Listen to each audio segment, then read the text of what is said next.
সম্রাট আল্লামা ইকবাল রাহমাতুল্লাহ আলাইহি তিনি কি সুন্দর করে বলছেন, হরমে পাক ভি আল্লাহ ভি কোরআন ভি, হরমে পাক ভি আল্লাহ ভি কোরআন ভি, কুসবুরি বাথি জুতে जो मुसलमान भी। हे मुसलमान बोलो अल्लाह एक, बोलो अल्लाह एक, कुरान एक, नबी एक, इस्लाम एक। তোমরা সবাই বলো আল্লাহ আমাদের এক। আওয়ামী লীগ যেই মসজিদে নামাজ পড়ে, জামাত ইসলামী তো ভিন্ন করে নামাজ মসজিদ বানায় না। বিএনপি যেই মসজিদে নামাজ পড়ে, আওয়ামী লীগ কি ভিন্ন করে মসজিদ বানায়? একটাই মসজিদ। মসজিদ কয়টা? মসজিদ কয়টা? রাজনৈতিক মত ভিন্ন ভিন্ন, পরিচয় ভিন্ন ভিন্ন, কেউ আওয়ামী লীগ পরিচয়, কেউ বিএনপির পরিচয়, কিন্তু যখন এক ঘরের ভিতরে আল্লাহ পাকের ঘরে যখন প্রবেশ করে, সবাই কার পরিচয় দাঁড়ায়? কার পরিচয় দাঁড়ায়? আওয়ামী লীগ কয় না যা, বিএনপির লোকেরা মসজিদ থেকে বের হয়ে যা, তোদের জন্য মসজিদ না। বিএনপিরা কখনো বলে না আওয়ামী লীগ তোদের জন্য মসজিদ না। জামাত ইসলামী তো বলেই না, বরঞ্চ জামাত ইসলামী ইমামতি করে, আওয়ামী লীগ বিএনপি মুক্তাদি হয়ে নামাজ আদায় করে। আসসালামু আলাইকুম ওয়া রাহমাতুল্লাহি ওয়া বারাকাতুহু। নাহমাদুহু ওয়া নাস্তাঈনুহু ওয়া নাস্তাগফিরুহু ওয়া ونعوذ بالله من شرور أنفسنا ومن سيئات أعمالنا، من يهد الله فلا مضل له ومن يضلل فلا هادي له، ونشهد أن لا إله إلا الله وحده لا شريك له، ونشهد أن سيدنا وحبيبنا ومولانا محمدا عبده ورسوله الذي أرسله بالحق بشيرا ونذيرا وداعيا إلى الله بإذنه وسراجا منيرا، فقد قال الله تعالى في كلامه المجيد وفرقانه الحميد: أعوذ بالله من الشيطان الرجيم، بسم الله الرحمن الرحيم، إن الله وملائكته يصلون على النبي، يا أيها الذين آمنوا صلوا عليه وسلموا تسليما، اللهم صل على سيدنا مولانا محمد وعلى آل سيدنا। সবাই প্রাণ খুলে হাবিবের সামনে পড়েন, আল্লাহুম্মা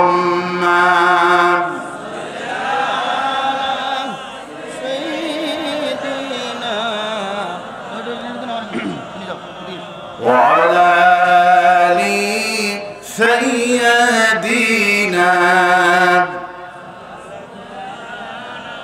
بلغ العلا بكماله، كشف الدجى بجماله، حسنت جميع خصاله، صلوا عليه سورة يوسف بداري हिकमते लुक़मान मार कारिए कुर्बानी बारी आए दिले शदे मानिमा बलागल उला बिकमालिही कशाफत तुजा बिजमालिही हसनत जमीआ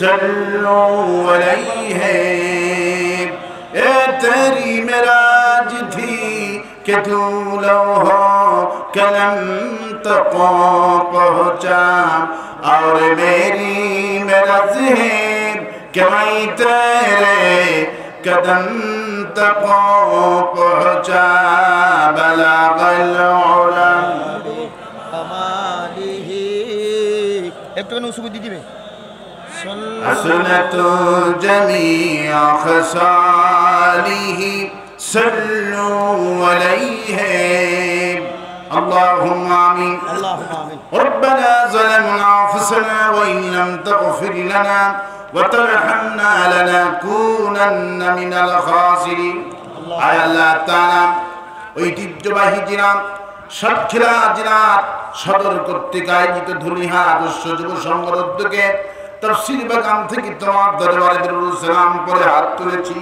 দরুদ সালাম যখন সোনার মদিনায় নবী পাকের রওজা মুবারকে পৌঁছে দাও। तमाम পৃথিবীর মাটির নিচে যত মুমিন মুমিনাত ঈমান নিয়ে কবরে চলে গেছে, কোন হালতে আছে জানি না, কবরগুলি জান্নাতের বাগান বানায়া দিও। এমন সময় মজলুম কোরআনটা আমি তোমার কাছে হাত তুলেছি যখন মজলুম আলিমগুলি জেলখানার ভেতরে বন্দী। এমন এমন আলিম জেলখানার ভেতরে বন্দী আমি আমার নিজের চোখে দেখেছি, যার কপালে মক্কার ইমাম চুমো খেত, যার কপালে মদিনার ইমাম চুমো খেত, যার তাফসীর শুনে হিন্দু মুসলমান হয়ে যেত। আল্লাহ তাআলা সেই কোরআনের বুলবুল আর জেলখানার ভিতরে বন্দী। হ্যাঁ আল্লাহ তাআলা ইউসুফ আলাইহিস সালাম তাকে তুমি 10 বছর জেলখানায় নিয়েছিলেন মিথ্যা ধর্ষণের মামলা দিয়া। 10টা বছর পর ইউসুফ আলাইহিস সালামকে যেভাবে প্রেসিডেন্ট করে বের করেছিল, আল্লাহ আমাদের নেতা তার আগামী দিনের প্রেসিডেন্ট করে বের করো। আল্লাহ মাহফিল কি তোমার দরবারে কবুল করো। আর যত মানুষ কষ্ট করে এখানে জমায়েত হলো, আর যারা আয়োজন করলেন, যারা বক্তব্য দিলেন, কঠিন মাশারের দিনে একটা সওয়াব দিতে যেই দিন কেউ রাজি হবে না, ওই কঠিন কিয়ামতের দিনে আমাদের এই তাফসীরের মাহফিল সকলের জন্য নাজাতের ওসিলা বানায় দাও আল্লাহ। ইয়া রব করম তু আগার করে ও বাদ দে जुबा को जो दिल पर वासर करे रब्बना तकब्बल मिन्ना इन्नका अंतस समीउल अलीम व तुब अलैना इन्नका अंतात तव्वाबुर रहीम सुबहान रब्बिका रब्बिल इज्जति अम्मा यसिफून व सलामुन अलल मुरसलीन वलहमदुलिल्लाहि रब्बिल आलमीन। একটু জিকির করেন লা ইলাহা ইল্লাল্লাহ লা ইলাহা ইল্লাল্লাহ মুহাম্মাদুর রাসূলুল্লাহ। কণ্ঠের কাছে জোরে সোরে চিৎকার করে পড়ছি আলহামদুলিল্লাহ। সবাই পড়ছি রব্বানা লাকাল হামদ হামদান কাসীরান তাইয়্যিবান মুবারাকান ফীহি ইয়া রাব্বি লাকাল হামদু কামা ইয়ানবাগি লিজালালি ওয়াজহিকা وعجيب سلطانك اللهم آتي نفسي تقواها أنت وليها ومولاها وخير من زكاها। লাখ কোটি দরুদ সালাম মানবতার মহান শিক্ষক সৈয়দুল মুরসালিন রাহমাতুল লিল আলামিন, তদানীন্তন আরবের প্রধান মন্ত্রী ও প্রেসিডেন্ট, সর্বকালে সর্বযুগে সর্বশ্রেষ্ঠ মহামানব জনাব মুহাম্মদ রাসূলুল্লাহ সাল্লাল্লাহু আলাইহি সাল্লাম। প্রিয় সাতক্ষীরাবাসী, কোরআন কারীম শুনতে আসতে পেরে খুশি না বেদার? খুশি না বেদার? কারা কারা খুশি নাই হাত তুলে দেখান।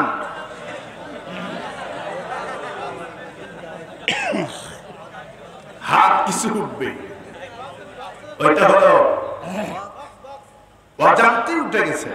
ওই হাত আল্লাহ পাক কবুল করবেন না। আল্লাহ পাক অন্তরেরটা কবুল করবে। আল্লাহ কোনটা কবুল করবে? আল্লাহ পাক কবুল করবে অন্তরেরটা। মানুষ দেখে বাহিরেরটা।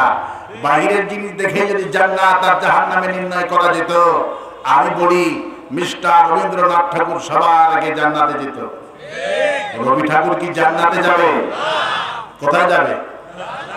রবি ঠাকুর হলো মুশরিক এবং বামপন্থী। কোন বামপন্থী, রামপন্থী, মুশরিক আল্লাহর জান্নাতে যাবে না। জান্নাতে কারা যাবে? এই জন্য আল্লাহ রাব্বুল আলামিন তিনি কি সুন্দর করে বলছেন, গোলামেরা মন খারাপ করো না। আমার কাছে দাড়ি দিয়ে, আমার কাছে টুপি দিয়ে, আমার কাছে জুব্বা দিয়ে কোনো দাম হবে না। আমার কাছে দাম কেমনে হবে শোনো। ইন্না আকরামাকুম ইনদাল্লাহি আতকাকুম, আমার কাছে মর্যাদা হবে ওই ব্যক্তির বেশি যে ব্যক্তি কলিজার মধ্যে আমারে ভয় করে চলবে। রাস্তার প্রেসিডেন্টের, রাস্তার ফকির দাম হাজার প্রেসিডেন্টের চাইতে অনেক অনেক গুণ বেশি হয়ে যায়। যদি অন্ধ লোক আমারে ভয় করে, যদি অন্ধ মানুষটি আমারে ভয় করে, রাসূলের আপন শালা খাদিজার আপন ফুফাতো ভাই উম্মে মাকতুম রাদিয়াল্লাহু আনহু, সুবহানাল্লাহ, খাদিজার আপন ফুফাতো ভাই উম্মে মাকতুম রাদিয়াল্লাহু আনহু রাসূল করিম সাল্লাল্লাহু আলাইহি ওয়াসাল্লামের শালক, সুবহানাল্লাহ। দু চোখেই তাই কানা চোখে দেখেন না।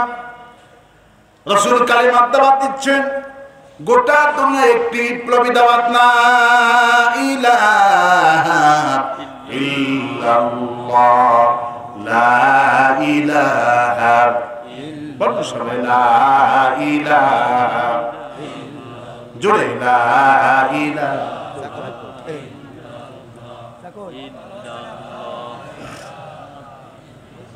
লা ইলাহা ইল্লাল্লাহু মুহাম্মাদুর রাসূলুল্লাহ। নবী আমার কালিমাত দাওয়াত দিচ্ছেন। রাসূল বললেন, টার্গেট নিলেন রাসূল ঘুমের ভিতরে জেগে থেকে সব সময় শুধু রাসূল। আমরা যেমন ঘুমের মধ্যে ক্রিকেট খেলা দেখি, আবল-বাজি খেলা দেখি, মা আয়েশা বলছে রাসূল করিম সাল্লাল্লাহু আলাইহি ওয়াসাল্লাম ঘুমের মধ্যেও দাওয়াতে কাজ করত। রাসূল করিম সাল্লাল্লাহু আলাইহি ওয়াসাল্লাম টার্গেট হলো মানুষকে কিভাবে কোরআনের দিকে নিয়ে আসা যায়। সুবহানাল্লাহ। নবী টার্গেট নিয়ে আগামী কালকে দাওয়াত দিব মক্কার বিশিষ্ট ব্যক্তিদেরকে। বিশিষ্ট ব্যক্তি বর্গ যদি কালেমা আলা হয়ে যায়, গোটা দেশের মানুষ কালেমা আলা হয়ে যাবে। এই যে রাসূল টার্গেট করলেন, বড় বড় নেতাদের টার্গেট করলেন, আসেব নয়েল, Abu Sufyan, Abu Jahl, Utba, Shaiba, মুগিরাদেরকে টার্গেট করলেন। রাসূল করিম সাল্লাল্লাহু আলাইহি সাল্লাম, রাসূল করিম সাল্লাল্লাহু আলাইহি সাল্লাম মনে বড় আশা নিয়ে দাওয়াত দিলেন নেতৃবৃন্দদেরকে, ঘন্টার পর ঘন্টা বোঝালেন কোরআন থেকে।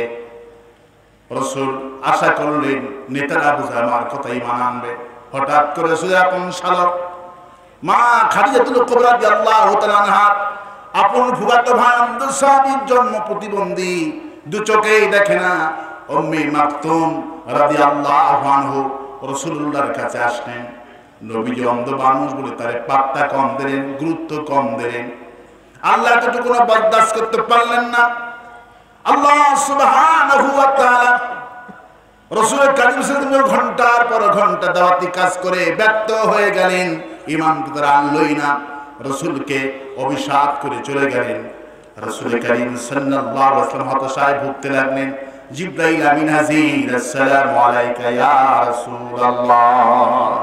হুজুর টেনশন করবেন না, আপনি যে অন্ধ লোকটাকে অবজ্ঞা করেছেন, গুরুত্ব কম দিয়েছেন, সেই জন্য আল্লাহ রাব্বুল আলামিন একটা সূরা নাজিল করে দিয়েছে। আবাসা ওয়া তাওয়াল্লা আন জাআহুল আমা ওয়া মা উদরিকা লাআল্লাহু ইয়াযাক্কা। আপনার কাছে একজন অন্ধ লোক আসছেন, আবাসা ওয়া তাওয়াল্লা, আপনার কাছে একজন অন্ধ লোক আসলো আর আপনি ভুরু কুঞ্চিত করলেন, মুখ ফিরে নিলেন। হুজুর আপনি জানেন না এই অন্ধ লোকটার কলিজার মধ্যে আমার আর আপনার ভালোবাসা দিয়া ভরা। হুজুর জানেন না এই লোকটা ইমানদার হবে, এরই কালেমা আনা হবে। আর নিজেদেরকে ওই বড় লোকদেরকে টাইম দিলেন আর গরিব লোককে টাইম দিলেন না। অথচ এই গরিব লোকটার কলিজার ভিতরে আত্মশুদ্ধি পরিশুদ্ধি দিয়া ভরা আছে। নবী আমার অবাক হয়ে গেলেন। যেদিন থেকে অন্ধ সাহাবীর তাকওয়ার জন্য আল্লাহ রাব্বুল আলামিন কোরআনে কারীম নাযিল করে দিলেন। রাসূল যখন বিদেশের সফরে থাকতেন, রাসূলুল্লাহ বলতেন আমার আফসিরে মসজিদে নববীতে ইমামতি করবে এই উম্মে মাকতুম রাদিয়াল্লাহু আনহু। রাসূল আফসিরে ইমামতি করতেন, এই অন্ধ সাহাবী ইমামতি করতেন। শুধু তাই নয়, রাসূল কারীম সাল্লাল্লাহু আলাইহি ওয়াসাল্লাম বলেন আমি যখন রাষ্ট্রপতি হয়েছি, বিদেশি সফরে হালতে যখন আমি থাকবো 3 দিন 4 দিন, যখন দেশের বাইরে আমি থাকবো, আমি যতক্ষণ পর্যন্ত দেশে না আসবো ততক্ষণ পর্যন্ত ভারপ্রাপ্ত রাষ্ট্রপতির দায়িত্ব পালন করবে এই অন্ধ সাহাবী উম্মে মাকতুম রাদিয়াল্লাহু আনহু। কিসের কারণে হয়েছে? তাকওয়ার কারণে। কিসের কারণে হয়েছে? তাকওয়ার কারণে হয়েছে। সেই কোরআন শুনতে আসতে পেরে খুশি না বেদার? খুশি না বেদার? কারা কারা খুশি দুহাত তুলে দেখা। আল্লাহ কবুল করুন বলে আমি, আর আসতে বলি আমি, আর আসতে বলি আমি। কোরআন শুনতে আসছি। কি শুনতে আসছি? এই কোরআন কি জামাত ইসলামের কোরআন? এই কোরআন কি আওয়ামী লীগের? কোরআন কি বিএনপি? কোরআন কি তাবলীগ জামাতের? কোরআন কার? সবাই বলেন কোরআন কার? আর আসতে বলেন কোরআন কার? কোরআন সকলের। কোরআন কার? কোরআন সকলের। কোরআন কি শুধু আমাদের একাই না, সকলের। এই কোরআন জামাত ইসলামের কোরআন নয়। এই কোরআন কি বিএনপির কোরআন? বিএনপির কোরআন নয়, তাবলীগ জামাতের কোরআন নয়, মামুনুল হকের কোরআন নয়, সাইদির কোরআন নয়। কোরআন কার? কোরআন কার? কোরআনকে বললাম কোরআন তুমি কার? বিশ্বকবি কবি সম্রাট আল্লামা ইকবাল রাহমাতুল্লাহ আলাইহি তিনি কি সুন্দর করে বলছেন, হরমে পাক ভি আল্লাহ ভি কোরআন ভি, হরমে পাক ভি আল্লাহ ভি কোরআন ভি, কুসবরি বাথি জোতে जो মুসলমান ভি। হে মুসলমান বলো আল্লাহ এক, বলো আল্লাহ এক, কোরআন এক, নবী এক, ইসলাম এক। তোমরা সবাই বলো আল্লাহ আমাদের এক। আওয়ামী লীগ যেই মসজিদে নামাজ পড়ে, জামাত ইসলামী তো ভিন্ন করে নামাজ মসজিদ বানায় না। বিএনপি যেই মসজিদে নামাজ পড়ে, আওয়ামী লীগ কি ভিন্ন করে মসজিদ বানায়? একটাই মসজিদ। মসজিদ কয়টা? মসজিদ কয়টা? রাজনৈতিক মত ভিন্ন ভিন্ন, পরিচয় ভিন্ন ভিন্ন, কেউ আওয়ামী লীগ পরিচয়, কেউ বিএনপির পরিচয়। কিন্তু যখন এক ঘরের ভিতরে আল্লাহ পাকের ঘরে যখন প্রবেশ করে, সবাই কার পরিচয় দাঁড়ায়? কার পরিচয় দাঁড়ায়? আওয়ামী লীগ কয় না যা, বিএনপির লোকেরা মসজিদ থেকে বের হয়ে যা, তোদের জন্য মসজিদ না। বিএনপিরাও কখনো বলে না আওয়ামী লীগ তোদের জন্য মসজিদ না। জামাত ইসলামী তো বলেই না, বরঞ্চ জামাত ইসলামী ইমামতি করে, আওয়ামী লীগ বিএনপি মুক্তাদি হয়ে নামাজ আদায় করে। মসজিদে কোনো ঠেলাঠেলি নাই। জন্য আল্লামা ইকবাল কি সুন্দর করে বলছেন, হরমে পাক ফি আল্লাহ ফি কোরআন ফি কুসবুরি বাতি জুতে জো মুসলমান ভি। হে মুসলমান, তোমরা সকলেই তো এক ঘরে সিজদা করো, সবাই তো একই কোরআন শরীফ তেলাওয়াত করো, সবাই তো একই আল্লাহর গোলামি করো, সবাই তো একই নবীর উম্মত দাবি করো। তাহলে আল্লাহ যদি এক হয়, কোরআন যদি এক হয়, নবী যদি এক হয়, ঘোষণা করো আমাদের দল হবে একটা। দল কয়টা হবে? ফরকা বন্দি আও কাহি যাতে।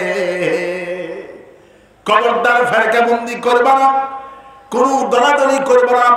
তোমরা তো মানুষ, আকাশ আর জমিনে যা দেখছো, ফাগাইরা দীনিল্লাহি ইয়াবগুন ওয়ালাহু আসলামা মান ফিস সামাওয়াতি ওয়াল আরদি তাওআন ওয়া কারহা। বান্দারে যা দেখো, আমার আইন ভালো লাগে না, আমার জীবন ব্যবস্থা ভালো লাগে না। ভারতের আইন তোমাদের কাছে পছন্দনীয় হয়, আমার আইন তোমাদের কাছে ভালো লাগে না। আমেরিকার আইন তোমাদের কাছে বড় পছন্দ। তাও আকাশ আর জমিনে যা দেখতে পেতেছো, ইচ্ছায় আর ইচ্ছায় সবাই প্রশংসা করছে আমার।